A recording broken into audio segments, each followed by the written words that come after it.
Hey guys, good morning. এই সবে চা নিয়ে বসলাম। হচ্ছে গিয়ে এখন প্রায় 12টা 10-এর মতন বাজে। ওর একটা পার্সেল এসে একটা বোতল অর্ডার করেছিলাম, সেটাই এখন আনবক্সিং করতে বসলাম। তোমাদের সাথে শেয়ার করবো কী বোতল অর্ডার করেছিলাম। আর ওদিকে ওর ভাত বসিয়েছি, সিটি পড়ছে ভাতে, একটু পরেই ভাত খাবে ও।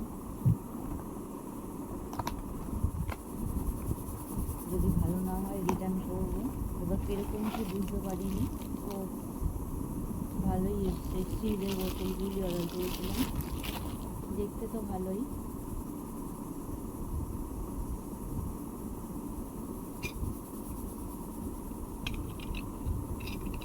কোয়ালিটিটাও ভালোই মনে হচ্ছে বেশ।